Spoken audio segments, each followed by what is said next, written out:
ये खबर है सत्संग प्रवचन के आयोजन की। दिनांक 20 अप्रैल 2022 को गणेश विहार कॉलोनी 14 नंबर सिक्कर रोड जयपुर में दयानंद खर्रा के निवास पर मदन पंथ से महाराज नितिन साहिब जी पधारे। यहाँ पर इनके सत्संग प्रवचन के कार्यक्रम का आयोजन किया गया। सत्संग में पधारने के बाद महाराज का भव्य स्वागत भक्तों के द्वारा किया गया। सत्संग में जयपुर व जयपुर के बाहर से अनेक भक्तजन पधारे। नितिन साहिब जी महाराज के द्वारा कबीर साहिब के मूल ज्ञान के बारे में बताया गया। सत्संग प्रवचन के बाद में प्रथम दीक्षा दी गई। सभी भक्तों ने सामूहिक आरती की। कार्यक्रम में पधारे हुए सभी भक्तों के लिए भंडारे का आयोजन किया गया। दिल्ली क्राइम से मैं पत्रकार ब्रजेश कुमार नावरिया।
कि देखो आदि नाम भाग सुनाया, यानी वो बोलने में आता है आदि नाम। अरे भाई, अगर बोलने में आता होता तो वहां पर समझने की कोई बात ही नहीं थी। वहां पर कहना चाहिए था आदि नाम हम भाग सुनाया और मूर्ख जीव सुन नहीं पाया, क्योंकि बोलना और सुनना ये दोनों आपस में कनेक्टेड है।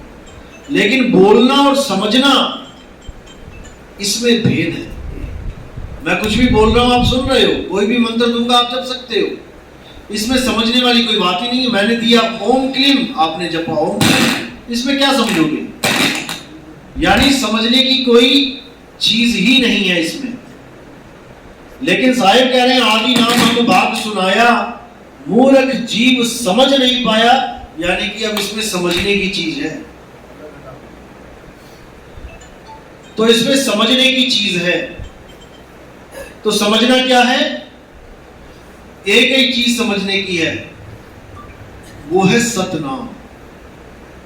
केवल सतनाम को समझ जाओ कि सतनाम है क्या, क्योंकि सतनाम ही सार है। जिस सार के लिए हम भाग रहे हैं, सार शब्द मिल जाए, सार नाम मिल जाए, सत नाम ही सार है। लेकिन बहुत से ऐसे गुरु मिलेंगे जो कहेंगे सतनाम सार शब्द नहीं है, सतनाम तो ओम सोहम है, या ओम कलियम हरियम है, या सत सोहंग है, ये कोई भी नाम पकड़ा दे, सत नाम ही सार है। कबीर सागर उठाइए, पहली ही लाइन यही लिखी है, सत्य नाम है सार, बूझो संत विवेक करी। अब यहां पर क्या बात आ गई, बूझो विवेक करी। अब बूझना क्या होता है, पहेली बूझी जाती है। अखबार में एक कोना आता है छोटा सा बच्चों का, बूझो तो जाने, उसमें पहेलियां लिखी होती हैं, उसमें 52 अक्षर लिखे होते हैं। उन 52 अक्षरों को केवल पढ़ना नहीं है, उसको समझना, बूझना है और उसका उत्तर देना है। तो साहिब कह रहे सत्य नाम है सार, बूझो संत विवेक करी, उतरो भवजल पार, सतगुरु का उपदेश यही। अब ऐसे गुरु मिल जाते हैं जो आपको सतनाम जपवा देते हैं कि बेटा जपो सतनाम सतनाम सतनाम। अब कोई आपको पूछे कि आपके गुरुजी ने आपको सतनाम दिया, हाँ हाँ सतनाम दिया। अब बेचारा क्या बोले, जब दिया ही सतनाम है तो, लेकिन जपने वाला दे दिया, गलती यहां हो गई। सत्य नाम है सार, बूझो, सतनाम को बूझना था ना कि जपना था। बस यहां गलती कर देते हैं ये लोग, वरना सतनाम ही सार है, इसमें कोई शक नहीं है। सतगुरु सोई सतनाम बतावे, और बाकी गुरु कोई काम ना आवे। बाकी जितने गुरु बन के बैठे हैं इसमें से एक भी काम आने वाला नहीं है। जैसे लोग कहते हैं बिना गुरु के मुक्ति नहीं मिलती, भैया बिना गुरु के नहीं, बिना सतगुरु के मुक्ति नहीं मिलती। बिना गुरु के तो दुनिया भर के गुरु है, पहली क्लास का भी गुरु तुम्हारा, दूसरी का भी गुरु, कोई ना कोई तो गुरु है ही है, फिर तो सारे ही मुक्त हो जाओ। बिना सतगुरु के मुक्ति नहीं मिलती। क्यों? सतगुरु आपको सत्य का लखाव कराता है, सत्य का लखाव कराता है, कह लो सतनाम का लखाव कराता है, कह लो सत्य पुरुष परमात्मा का लखाव कराता है, कह लो एक ही बात है, सतनाम ही परमात्मा है। इसीलिए सतनाम वाहेगुरु, नानक साहब ने उसका उच्चारण किया कि सतनाम ही वाहेगुरु है। लेकिन इसको कोई समझ नहीं पा रहा, इसको एक मंत्र बना के रख दिया। तो साहिब ने साफ क्लियर कर दिया कि सतनाम जपने वाला गुरु नहीं चाहिए, सतनाम बूझने वाला गुरु चाहिए। क्योंकि पहले गुरु बूझेगा तभी चेला बूझ पाएगा, गुरु ही नहीं बूझ पाया चेला क्या बूझेगा। इसलिए साहिब ने साफ क्लियर कर दिया कि गुरु मेरे सब ही बड़े, निंदा किसी की नहीं करी, गलत किसी को नहीं बोला। गुरु मेरे सब ही बड़े, अपनी अपनी ठौर, और शब्द विवेकी पारखी, सो माथे का मोह। शब्द विवेकी पारखी, यानी शब्द पे विवेक करने वाला पारखी गुरु होना चाहिए, ना कि उसके सिद्धांत का, उसके आश्रम का नाम पारक होना चाहिए कि आश्रम का नाम रखवा लिया पारक सिद्धांत, और पूछो पारक किसकी करते हो तो शब्द नाम की कोई चीज नहीं है उनके पास। उनको शब्द के बारे में पूछो कि शब्द क्या है तो शब्द कहते हैं शब्द क्या है, कुछ भी नहीं है शब्द। जबकि कबीर साहब ने शब्द की ही महिमा गाई है, बीजक तक में भी महिमा बोली है साहब ने कि सार शब्द कहीं पांची हो, मानो है तो 12, अक्षर पुरुष एक पेड़ है, निरंजन वाकी डारा। लेकिन कौन समझे कि सार शब्द क्या है? जीव को ही सार शब्द बता दिया इन्होंने, जीव को ही परमात्मा घोषित कर दिया कि तुम भी जीव, मैं भी जीव, हम सब जीव, हम सब परमात्मा। अरे भाई जीव परमात्मा नहीं होता है, पीव परमात्मा होता है। बहु बंधन से बांधिया एक बेचारा जीव, तो परमात्मा बेचारा होता है क्या? और केवल छूटे आपने जे न छड़ाए पीव। अब पीव कौन है? जब तक तुम्हें पीव का समझ में नहीं आया कि पीव कौन है, तुम्हारी मुक्ति कभी नहीं हो सकती। चाहे कबीर पंथ में आ जाओ, चाहे नानक पंथ में चले जाओ, चाहे कहीं चले जाओ, क्योंकि सारा खेल ही पीव का है। जग में जीव अनंत न जाने, पीव को बहुत कहा समझाए 84 के जीव को। कबीर साहब यहां पीव की महिमा गाते, जीव की महिमा नहीं गाते। जीव को तो कहते हैं कि हाँ जीव अविनाशी है, इसमें कोई शक नहीं है, मरता नहीं है कभी। लेकिन मरता नहीं है, कर्म तो भरता है, गधा बन के मिट्टी तो ढोता है, तुम्हार की नहीं ढोता तो बता दो। तो जीव कहां से परमात्मा हो गया भाई? तो साहिब कहते हैं जीव सोई जो जुग जुग जीवे, उत्पत्त परलय माही, देह धरे भर में 84, निर्भय कबहु नाही। जीव कभी निर्भय नहीं हो सकता। निर्भय केवल पीव है, और वो एक अवस्था है। जब आप जीव से पीव होगे तब आपको समझ में आएगा। निर्भय का मतलब ये नहीं कि तुम 4 लोगों से झगड़ा करने लग जाओ, निर्भय हो गए तुम। अब निर्भय का मतलब होता है इस देह को त्यागने का भय खत्म हो जाए। जिस मरने से जग डरे और मेरे मन आनंद, मरने पर ही पाइए पूर्ण परमानंद। जब तोता पिंजरे को छोड़ के उड़ता है तो हंसता हुआ उड़ता होगा कि रोता हुआ उड़ता है? हंसता हुआ उड़ता है। इसका मतलब उसको भी समझ में आ रहा है कि पिंजरे से बाहर निकलने में आनंद है। और हम जब पिंजरे से बाहर निकलते हैं तो हंसते हुए निकलते हैं कि रोते हुए निकलते हैं? बस एक तोते से भी गए गुजरे हैं हम लोग। तोता भी समझ रहा है कि पिंजरे को छोड़ना ही मुक्ति है, लेकिन हम पिंजरे को पकड़ के बैठे हैं। क्यों? क्योंकि हमें ये बोध नहीं रहा कि पिंजरे के बाहर भी जीवन है। हम पिंजरे के अंदर में रहने को ही जीवन मान बैठे हैं कि मैं शरीर में हूं तो मैं जीवित हूं, शरीर छोड़ दिया तो हाय मैं मर गया। अरे भैया कहीं नहीं मरने वाला, कोई नहीं मरने वाला। तो साहब कह रहे पानी में पानी मिला, मिला पौन में पौन, और मैं तुमसे पूछूं पंडिता इनमें मरा कौन? उसका नाम तो बता दो, कौन मरा? कोई मरता ही नहीं है। जब कोई मरता नहीं है, तेरहवीं किसकी कर रहे हो? पिंजड़े की। आज पिंजड़े की 13वीं है, दादाजी की 13वीं नहीं, आज दादाजी के पिंजड़े की 13वीं है। तो इतना बड़ा भरमजाल हमें डाला गया, लेकिन बंदी छोड़ने कोई कसर नहीं छोड़ी है। हर जगह अच्छी तरह क्लास लगाई है सबकी। क्या हिंदू क्या मुसलमान, किसी को नहीं बख्शा। अगर उस समय सिख होते तो सिखों पे भी बहुत सी बाणियां आ जाती, लेकिन किस्मत है उनकी कि वो नहीं थे उस वक्त, बाबा नानक ही थे अकेले। तो कबीर साहब ने किसी को नहीं बख्शा। लेकिन ये नहीं कि कबीर साहब ने किसी को गलत बोला। कबीर साहब ने पाखंडवाद पे पूरी तलवार चलाई विवेक की, लेकिन लोग कबीर साहब को गलत तरीके से ले गए। वो कहते हैं कि अरे तू कबीरपंथी हो गया, तू तो मुसलमान हो गया, तू तो अब मूर्ति पूजा करेगा नहीं। मतलब ऐसा लोगों ने ऐसा एक चेहरा बना दिया कबीर पंथ का कि हम क्या बताएं उसको, जबकि ऐसा कुछ नहीं है। कबीर साहब पत्थर की पूजा को मना करते हैं। वो ये नहीं कह रहे कि तुम कृष्ण जी को पूजना बंद कर दो, राम जी को पूजना बंद कर दो। उनके तो खुद दोहों में लिखा है, कृष्ण करीमा एक है कहन 99 दो, दो करके वो जानते जिन्हें सतगुरु मिला ना हो। क्यों लिखा है दो करके वो जानते? क्योंकि वो दो है नहीं, दो तुम बना बैठे हो। क्यों? शरीर धारण करवा दिए दोनों के अलग अलग, अब तुमने दो कर दिए। राम कबीरा एक है कहन 99 दो, दो करके वो जानते जिन्हें सतगुरु मिला ना हो। तुम राम जी की पूजा करो, तुम शंकर जी की पूजा करो, तुम माता की पूजा करो, लेकिन कैसे करो? एक समझ के करो। आत्मदेव समझो उनको, कृष्ण जी को आत्मदेव समझो, राम जी को आत्मा समझो। राम जी कोई शरीर थोड़ी नहीं है। जब तुम शरीर नहीं हो, ये तुम्हारा पिंजड़ा है, तो राम जी शरीर कैसे हो सकते हैं? जब तुम शरीर नहीं हो तो कृष्ण जी शरीर कैसे हो सकते हैं? जबकि वो गीता में खुद समझा रहे हैं कि हे अर्जुन, तू और मैं ये शरीर नहीं है। जब तू और मैं शरीर नहीं है तो फिर हम क्या हैं? अरे भैया हम आत्मा हैं। ऐसा कोई समय नहीं था जब ये राजा महाराजा नहीं थे, ऐसा कोई समय नहीं आएगा जब ये राजा महाराजा नहीं होंगे। तो कहां था दुर्योधन सतयुग में?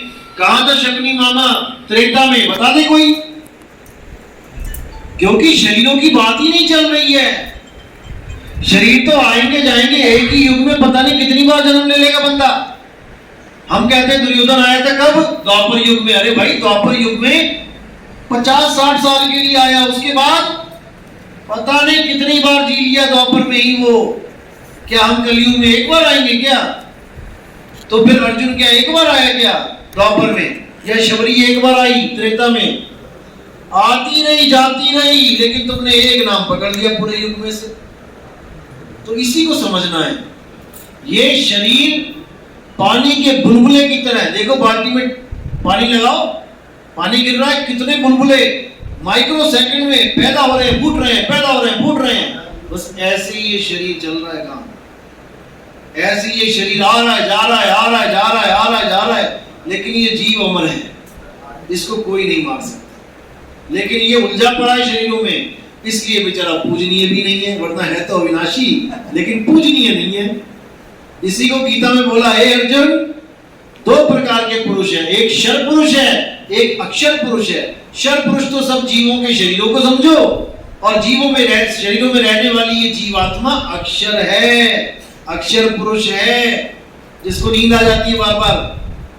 तो कहते हैं, मैं कहता हूं जागत रही हो, तू जाता है सोई रे, तेरा मेरा मनवा कैसे एक हुई रे। इस अक्षर पुरुष की वजह से ही ये शरीर धारण कर रहा है बार बार।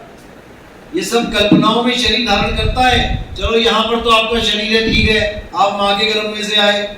यहाँ जो हाथी घोड़ा कुत्ता देखा, माँ के गर्भ से निकले। तुम सपने में शेर देखते हो, सपने में हाथी घोड़ा देखते हो, क्या वो माँ के गर्भ से निकल के आते हैं उसी वक्त? उसी वक्त कल्पना में एकदम सामने बनता चला जाता है सब कुछ। इतनी जबरदस्त कल्पना में जी रहे हैं हम लोग, लेकिन हम लोग समझ नहीं पाते। ये काल कल्पना ही है। अरे काल काल सब कोई का है, काल ना चीने कोई, और जितनी मन की कल्पना ये काल कहा वै सो। तुम्हारे स्वरूप को छोड़कर कुछ भी है, चाहे वो गुरु का शरीर है, चाहे वो गुरु का नाम है, चाहे वो गुरु का मंत्र है, चाहे वो गुरु की साधनाएं पद्धति, चाहे वो गुरु की कोई फोटो है, ये सब काल है, सब काल है। इसी को समझना है। हमारे यहाँ आरती होती है, शरीर की आरती नहीं होती है, स्वरूप की आरती होती है। जब आप फूल रखते हो तो पैरों में नहीं रखते हो, कहाँ रखते हो? सिर पे रखते हो। क्यों रखते हो?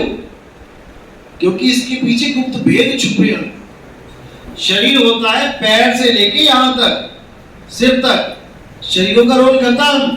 जहां शरीर खत्म हो रहा है, ये फूल वहां भेंटा चढ़ाए जाते हैं, यानी कि ये परमात्मा को समर्पित कर दिए जाते हैं।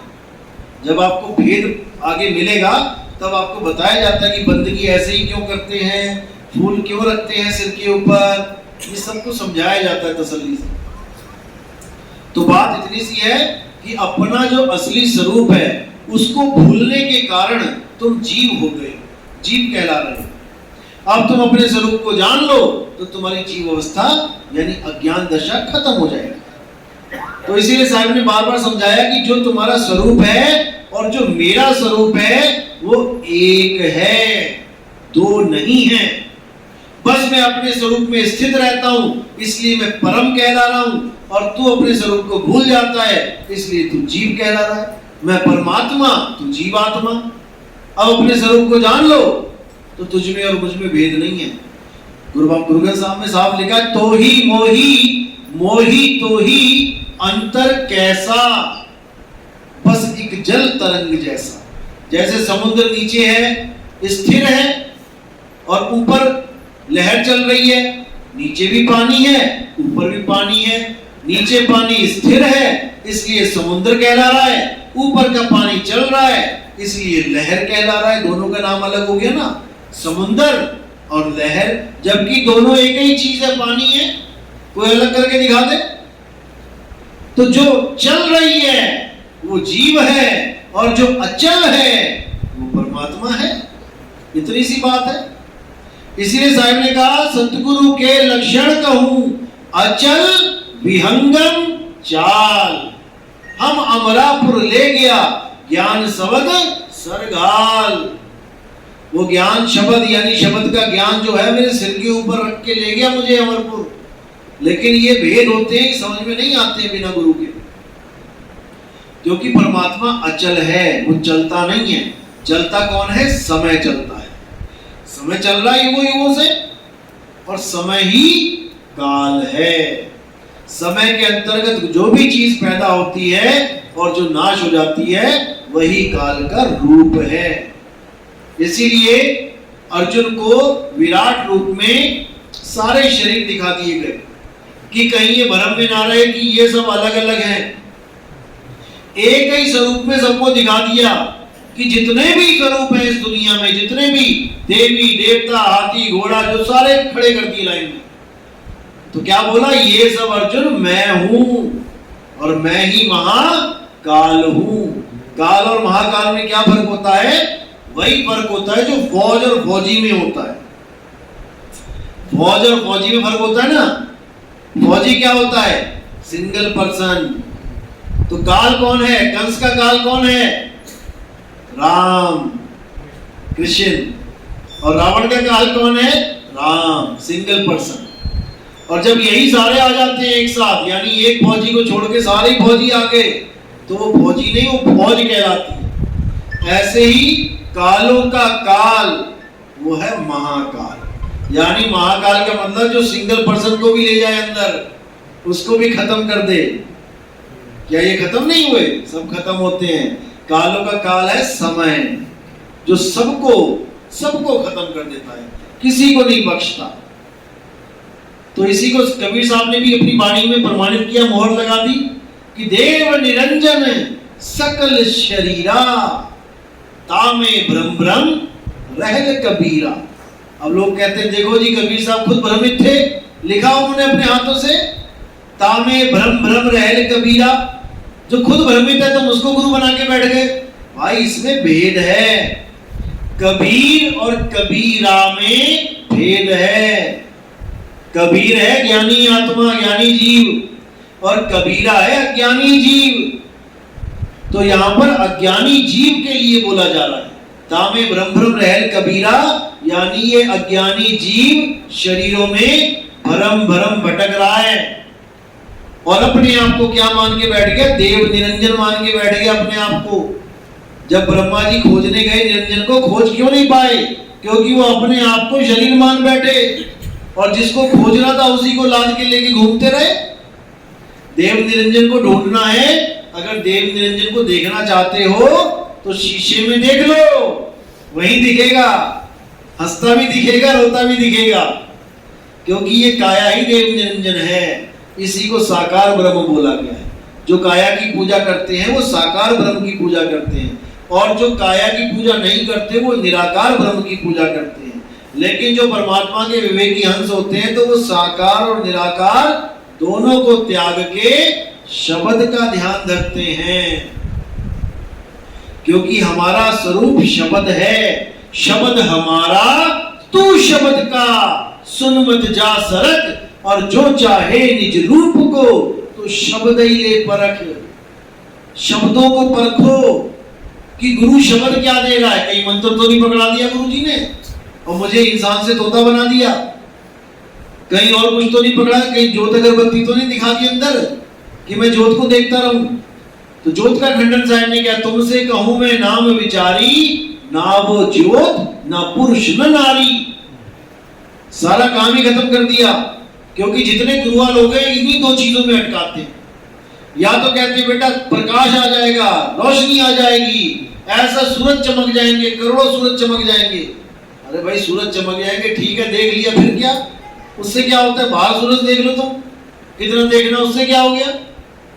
अपने स्वरूप को जानो, किसी और को देख के तुम्हें तुम्हारा स्वरूप कैसे मिलेगा? अपने स्वरूप को जानना है, किसी और के स्वरूप को नहीं जानना कि ज्योत दिख गई यहाँ पे, मैंने ज्योत को देख लिया जी, मुझे परमात्मा मिल गया। अरे भाई परमात्मा तुझसे भिन्न नहीं है, परमात्मा तुझसे अलग नहीं है, परमात्मा तुझ में ही है। तो कैसे है? ज्यों तिलमाही तेल है, ज्यों चकमक में आग, और तेरा साईं तुझ में है, जाग सके तो जाग। अब मेरा साईं जब मुझ में है तो मैं किसी और को क्यों देखूं?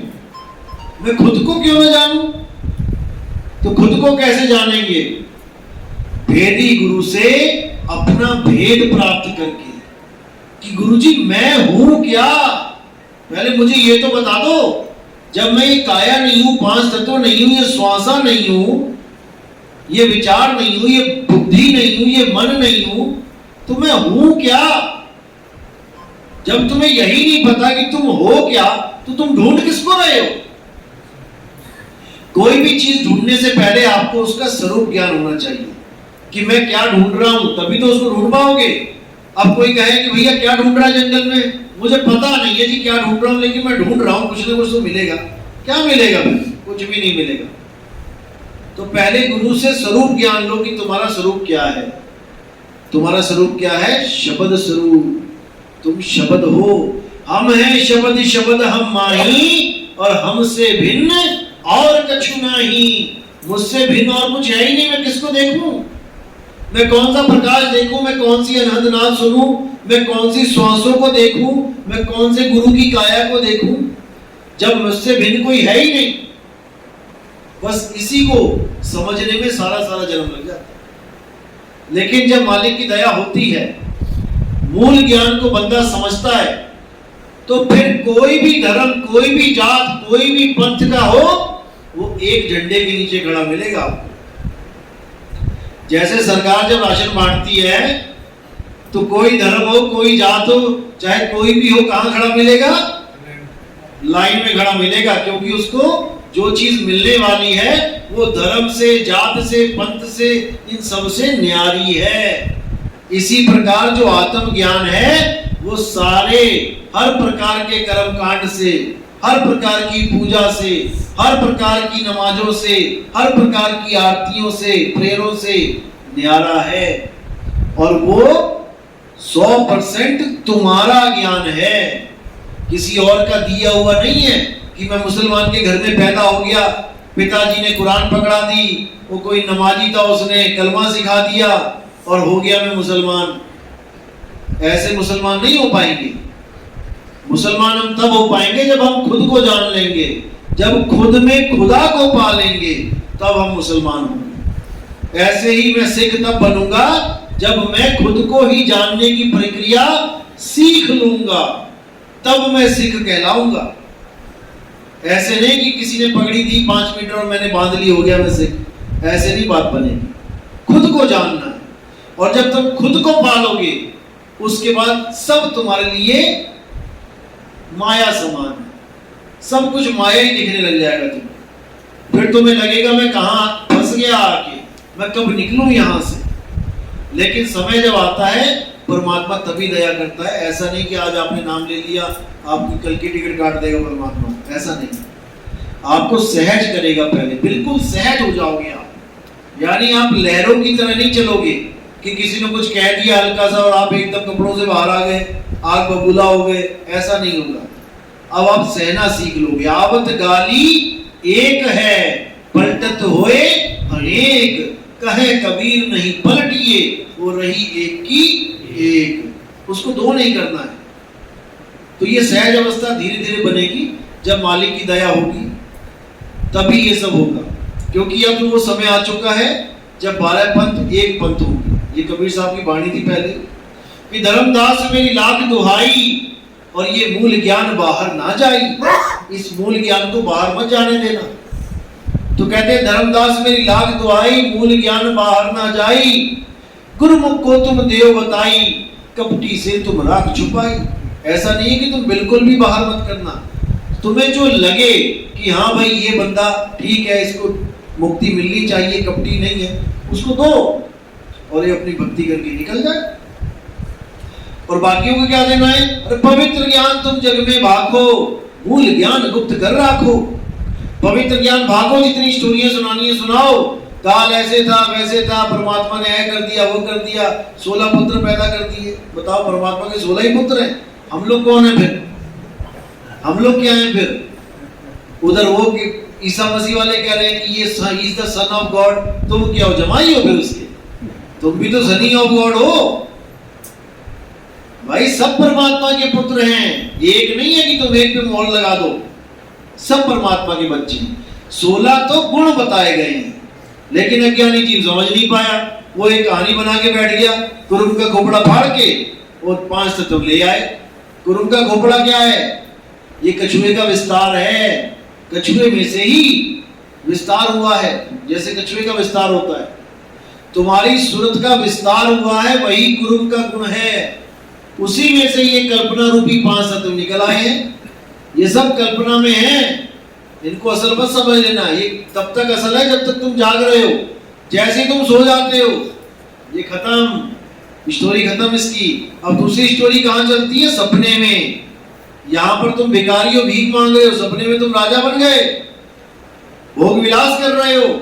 यहाँ की स्टोरी स्टॉप, वहां की शुरू, फिर वो सपना टूटा, वहां की स्टॉप, यहाँ की शुरू, बस ये चलता ही रहेगा। हेड टेल, कभी हेड टेल, पर साहेब जब आते हैं तो सिक्का ही खड़ा कर देते हैं, ना हेड ना टेल, निकल यहां से, बहुत हो गया। तो ये अवस्था कब बनती है? जब निर्गुण सरगुण दोनों से न्यारा और जानेगा कोई जान नहा, ये तब समझ में आता, नहीं तो नहीं समझ में आता है। कभी निर्गुण भक्ति में पड़ जाओ, कभी सरगुण भक्ति में, कभी कहो परमात्मा निराकार है, कोई कहता परमात्मा साकार है, दोनों लड़ रहे हैं, लठ बज रहे हैं। ये जितने लठ बज रहे हैं ये सब निर्गुण सरगुण की वजह से बज रहे हैं, इसीलिए बज रहे हैं। लेकिन साहिब ने क्या बोला? साहिब को पता था ये सब होगा। कहते निर्गुण सरगुण द्वंद्व पसारा, झगड़ा हो गया दोनों में और दोनों पड़ गए काल की धारा। दोनों लड़ भी रहे हैं और दोनों असलियत से दूर भी हैं। हिंदू मुसलमान लड़ इसीलिए रहे हैं, मुसलमान कहते हैं परमात्मा का कोई रंग रूप नहीं है, उसका कोई आकार नहीं है। हिंदू कहते हैं कि हम देवी देवताओं के शरीरों को परमात्मा मानते हैं, उनकी पूजा करते हैं, जबकि वो हिंदू धर्म में कहा ही नहीं गया है। आप वेद पढ़ोगे उसमें लिखा है नतस्य प्रतिमा अस्ति, उसकी कोई प्रतिमा नहीं है। और गीता में भी यही बोला है कि जो पैदा होता है और मर जाता है वो 3 गुण के अंडर है। 3 गुणों की भक्ति वो करते हैं जिनका ज्ञान माया द्वारा हर लिया गया है। तो ये जितने भी शरीर हैं ये 3 गुणों में ही तो आते हैं, पैदा होते हैं, पलते हैं, मर जाते हैं। रजोगुण, सतोगुण, तमोगुण। गीता खुद कह रही है कि इन तीनों गुणों से ऊपर वो उठ पाता है जिस पर मेरी दया हो जाती है।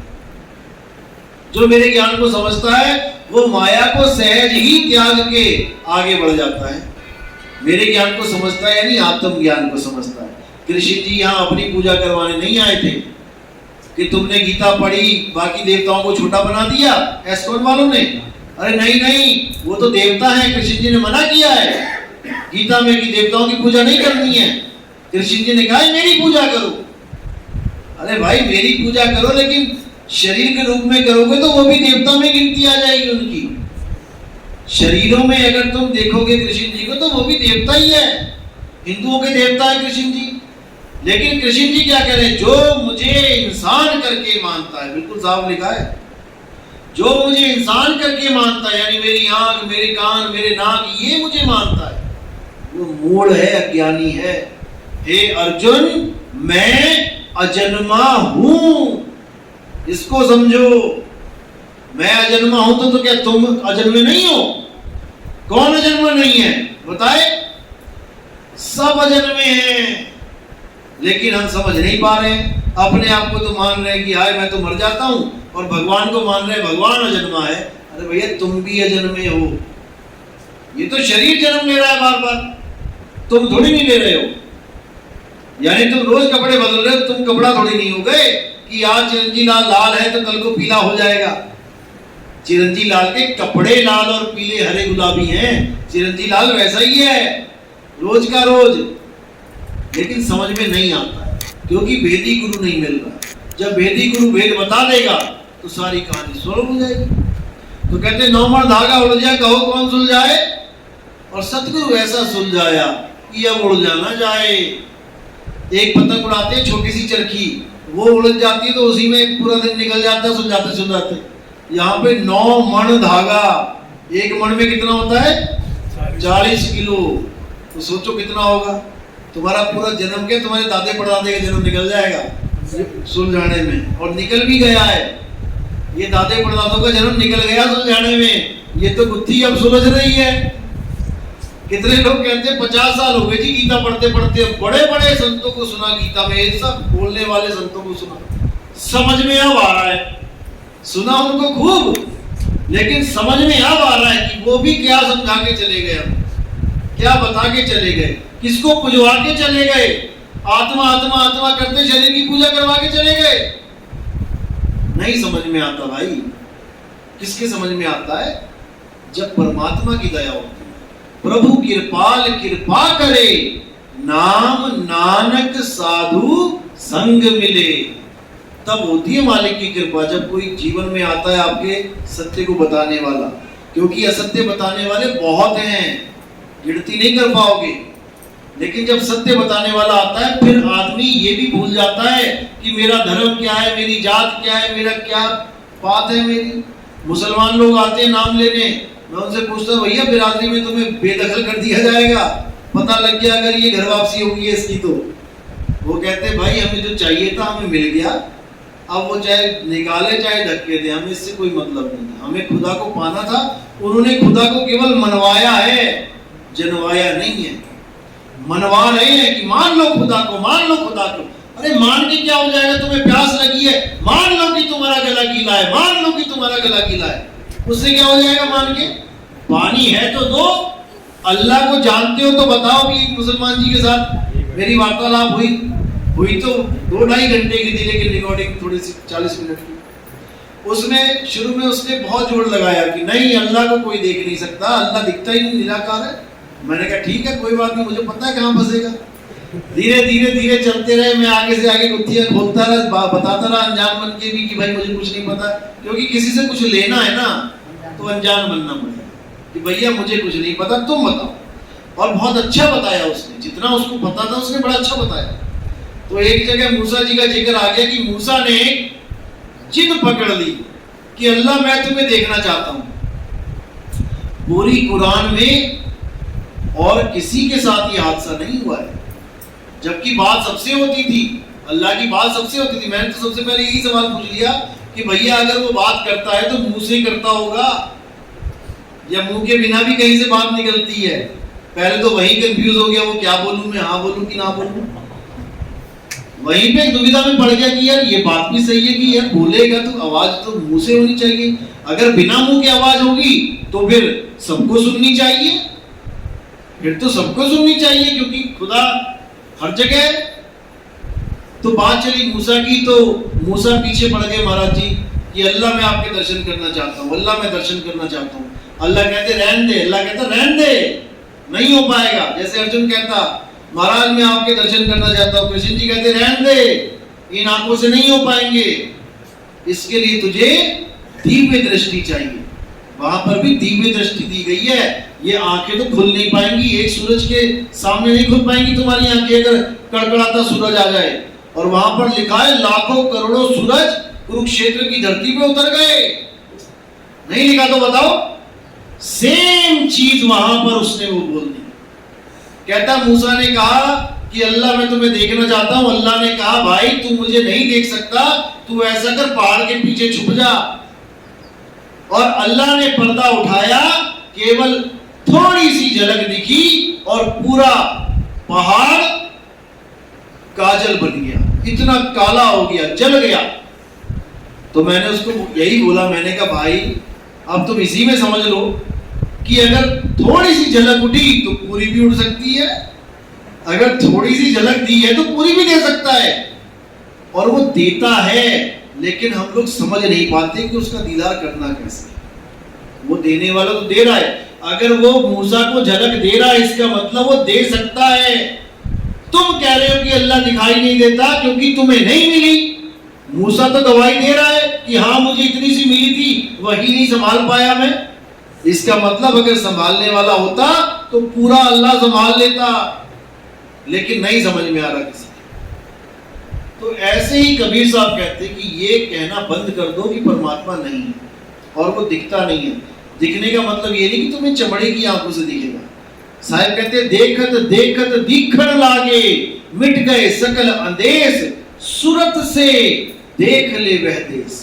सूरत के द्वारा देखना उसको, और देखने का मतलब ये नहीं होता कि वो दिखेगा। देखने का मतलब होता है अनुभव करना, बोध करना। जैसे करंट है, यहाँ पे हल्की सी तार है और बैठे बैठे बैठे मेरा पैर लग गया, अब मैं उछलूंगा 2 फुट, अब क्या देखा मैंने? कुछ दिखने वाली चीज थोड़ी नहीं थी, लेकिन मुझ पे पूरा असर कर गई, मुझे बोध करा गई कि मैं भी कुछ हूं। ऐसे ही अल्लाह भी बोध करा देता है, भैया मैं कुछ हूं, लेकिन तुम उस लायक बन तो कहते ना वहां जाप ना वहां अजब्बा, नी अक्षर परवेश सूरत से देख ले वह देश। कोई कहे मैं जाप करके पहुंच जाऊंगा वहां पे, राम राम जप के, अल्लाह अल्लाह वाहिगुरु जप के, नहीं, ना वहां जाप ना वहां अजप्पा। ये श्वासों का अजप्पा जाप भी नहीं पहुंचा सकता वहां पे, क्योंकि ये भी प्रकृति मंडल का ही हिस्सा है। तुमने वो रस्सी पकड़ ली जो प्रकृति तक ही सीमित है, तुमने श्वासों की डोर पकड़ ली जो प्रकृति मंडल तक ही सीमित है। तुम आसमान में जाके सांस लेके दिखाओ, 16 किलोमीटर के बाद तुम्हें सांस नहीं आएगी, डॉक्टर के पास भेजना पड़ जाएगा तुम्हारा सोंग जो चल रहा है, क्योंकि वायु तत्व जहां तक है वहां तक ही ये काम करेगा। ये शरीर ही पूरा ब्रह्मांड है, ये बाहर जो तुम्हें ब्रह्मांड दिख रहा है ये शरीर ही है। सबसे ऊपर आसमान है, ये है सबसे ऊपर आसमान। आसमान से नीचे उतरो, क्या मिलेगा सबसे पहले? वायुमंडल। इस आसमान से नीचे उतरो, सबसे पहले क्या मिला? वायुमंडल, सांसें। और नीचे उतरो, और नीचे उतरे, उसके बाद क्या मिलेगा? क्या है उसके बाद? अग्नि। आप आग लगाओ धरती पे, पानी और धरती से ऊपर उठ जाएगी वो, तो यानी हवा के बाद किसका नंबर आ रहा है? अग्नि का। तो हवा से नीचे आए, नाभि में क्या है? देखो हाथ लगा के, अग्नि, जठराग्नि कहते हैं इसको। तुम्हारा खाना पचा रही है ये। अब इस अग्नि से नीचे क्या है? आगे नीचे आ जाओ, जल। अब जल के नीचे क्या है? धरती। जल के नीचे धरती है, लोग सोचते हैं धरती के नीचे जल है। जल धरती से ऊपर है, लेकिन समझ में नहीं आता, ऐसा लगता है कि धरती के ऊपर जल है। तो यहां से नीचे जब उतरते हो तो सबसे पहले जल मिलेगा। जल के नीचे जो लास्ट में गुदा चक्र है, वहां से धरती का सामान निकल रहा है, वहां से मिट्टी निकल रही है। तो यही पिंड है और सामने ब्रह्मांड है। जो पिंडे सो ब्रह्मंडे, जिन खोजा जिन पाया। खोज मिली तो पा लिया ना, पता लग गया सारा सिस्टम। अब इसको चला कौन रहा है? इसको चला रही है हमारी सूरत, जो आंखों में है, नाक में विराजमान है, सूंघ रही है, मुंह में है, कंठ में है, नाभि में है, गुदा में है, हर जगह काम कर रही है। ये एक तार के रूप में काम कर रही है, करंट के रूप में काम कर रही है। जब करंट जा रहा है टीवी में, तो टीवी के हर पार्ट में वो करंट घूम रहा है। कहीं पर भी तुम टेस्टर लगा के देख लेना, हर जगह कोई भी डायोड हो, कुछ भी है, स्टेबलाइजर का कुछ भी, ट्रांसफार्मर है, सब में करंट घूम रहा है। और अब जो करंट है वो क्या है? वो जीव है हमारा, वो जीव अवस्था है हमारा, इसी में फंसी पड़ी है काया में। अब जो थर्मल प्लांट है वो परे है, जहां से ये आ रही है सूरत, वो हमारा शब्द है और वो काया से परे है। शरीर में क्या है? सूरत है। शरीर से परे क्या है? शब्द है। जो फंसी हुई है वो कौन है? सूरत है। और जो निर्बंध है वो है शब्द। बस इतनी सी बात है। तो इसी को बोला जाप मरे अजपा मरे अनहद भी मर जाए, यानी वहां तक पहुंचते पहुंचते खत्म हो जाते हैं। इनकी हैसियत नहीं कि वहां पहुंचा दे तुम्हें। जाप मरे अजपा मरे अनहद भी मर जाए, सूरत समाए शब्द में, वाको काल। बस इतना सा ज्ञान है कबीर साहब। अगर ये समझ लिया सूरत और शब्द, तुम्हें कोई पोथी पढ़ने की जरूरत नहीं, कोई तुम्हें ना दोहा आता हो, तुम्हें कुछ भी ना पता हो, तब भी तुम्हारी मुक्ति हो जाएगी। कभी ये मत सोच लेना ज्यादा बोलने वाले लोगों को ज्यादा बड़ा परमात्मा मिला, जी तुम बहुत बोल लेते हो तुम्हें परमात्मा मिल गया, ऐसा कुछ नहीं है। बोलना संत की एक मजबूरी होती है, क्योंकि ड्यूटी लगा दी है उसकी। नहीं तो संत बोलता नहीं है, संत कभी नहीं बोलते, वो तो कहते हैं बस शांत हो जाओ। लेकिन जब ड्यूटी लग जाती है तो मजबूरी में बोलना पड़ता है, नहीं तो बोलने की जरूरत ही नहीं, हमने क्या बोलना किसी को। लेकिन जब समझाने की ड्यूटी लग गई, अब भैया बोलना पड़ेगा। टीचर है देखो, जब तक पढ़ाता है बोलता रहता है, बच्चों से बोलता रहता है, समझाता रहता है, उसके बिना क्या बोले? किसी बच्चे से क्या बात करे? ठीक है जितना क्लासरूम में पढ़ाया, पढ़ाई खत्म, अब दोबारा टॉपिक पे बात नहीं होती। अब तो बस good morning good evening he चलता है जब रास्ते में कहीं मिल जाते हैं। तो पढ़ाई के लिए उसको 1-1 घंटा बोलना पड़ता है बच्चे को समझाने के लिए, नहीं तो उसको जरूरत ही नहीं है, वो तो पढ़ लिख ली, उसको क्या बोलना। तो ऐसे ही कबीर साहब कहते हैं कि ये गूंगे का गुड़ है, जिसको मिल जाता है वो मौन हो जाता है, उसको वो बताता नहीं है, किसी को बताता नहीं फिरता कि मुझे मिल गया जी, आधा मिल गया, आधा कल मिल जाएगा। ऐसा कोई ड्रामा नहीं चलता। फिर तो होता है जिन्हीं पाया तिन्हीं छुपाया, क्योंकि उसको मान बढ़ाई की जरूरत नहीं है, उसको इससे फर्क नहीं पड़ता कि मुझे कोई मान बढ़ाई दे। वो तो अपने आनंद में इतना रहता है, उसको कहता है मुझे क्या फर्क पड़ रहा है किसी से, कोई मान बढ़ाई दे तो ये ज्यादा नहीं हो जाएगा, कोई गाली दे तो ये कम नहीं हो जाएगा, ये तो मुझे मिल गया जो मिलना था। तो इसी को समझना है और भक्ति करनी है। मनुष्य जन्म अनमोल है, मिले ना बारंबार, तरवर जो पत्ता गिरा बहुत न लागे डार, ये दोबारा जन्म नहीं मिलेगा। आप किसी जात में हो, किसी धर्म में हो, किसी पंथ में हो, इससे कोई फर्क नहीं पड़ता। आप एक इंसान हो और बस विवेकी बन जाओ, बस दो ही चीजें चाहिए आपको। इंसान तो परमात्मा ने बनाई थी आपको, अब विवेकी गुरु बना देता है। परमात्मा इंसान बना रहा है, विवेकी गुरु बनाता है। बिन गुरु ज्ञान न उपजे, गुरु बिन मिले न मोक्ष, गुरु बिन लखे न सत्य को, गुरु बिन कटे न दोष। बिना गुरु के कुछ नहीं होता है, इसलिए गुरु तो धारण करो, लेकिन ऐसा गुरु धारण करो जो आपको इन बंधनों से छुड़ाए, जो आपको सार का ज्ञान दे, ना कि असार का, थोथे का। सदगुरु ऐसा चाहिए जैसा सूप सुहाए, और सार सार तो गही रहे, थोथा दे उड़ाए। सार सार ग्रहण करना है। सार क्या है? इस दुनिया में एक ही सार है, दो सार नहीं है, एक ही सार है। हर धर्म, हर जात, हर पात वालों में एक ही सार है, और सार है तुम्हारी आत्मा। आत्मा ही सार है, आत्मा ही ज्ञान है। आत्मा को छोड़ के सब असार है, और आत्मा को छोड़ के सब अज्ञान है। तो सार सार है आत्मा, और असार असार क्या बोला साहिब ने? थोथा। क्या है थोथा कबीर पंथ में? वो को कहां ढूंढे रे बंदे, मैं तो तेरे पास में, खोजी हो तुरंत मिल जाओ एक पल की तलाश में। ना मैं जप में, ना मैं तप में, ना मैं व्रत उपवास में। अब ये जप में नहीं है, तप में नहीं है, व्रत उपवास में नहीं है, तो थोथा क्या हुआ? जप तप उपवास, थोथा हुआ। और अगर ये थोथा कबीर पंथ में बांटा जा रहा है प्रसाद के रूप में, तो वो गुरु नहीं, गुरुआ है। अब थोथा क्या है? ना मंदिर में, ना मस्जिद में, ना काबे कैलाश में। अगर यहां को भेजा जा रहा है तुम्हें, तो भैया ये भी थोथा है। अगर ना प्राण में, ना पिंड में, ना ब्रह्मांड आकाश में, तो प्राण पिंड ये ब्रह्मांड आकाश क्या है? ये थोथा है, इसको उड़ा दो। तो ये थोथा ही तो तुम्हें पकड़ाया गया आज तक। कबीर पंथ में, किसी भी कबीर पंथ में चले जाओ, क्या देंगे तुम्हें? जप देंगे, जपते रहो। तो जब थोथा है तो तुमने साथ दिया क्या हमें? तुमने थोथा पकड़ा दिया। राम जी कृष्ण जी की मूर्ति हटा दी, कबीर जी की लगा दी, उसकी अगरबत्ती कर रहे हो। तो साहिब कह रहे पाथर पूजे हरि मिले। ये थोड़ी नहीं पूजा कि हिंदुओं को बोला कि देवी देवताओं को पूजे हरि मिले, राम को पूजे हरि मिले। वो कह रहे पाथर पूजे हरि मिले। तो तुमने पाथर की मूर्ति कबीर साहब की बना दी, तो वो भी तो पाथर ही है। लेकिन नहीं समझ में आ रहा, क्यों? श्रद्धा के वश इंसान अंधा हो जाता है, विवेक को लग जाते हैं ताले, और जिसके साथ दो चार पार्टियां जुड़ जाती हैं वो बन जाता है महंत। अरे फूटी आंख विवेक की, लखे ना संत असंत, और जाके संग 10-20 हैं, वह को नाम महंत।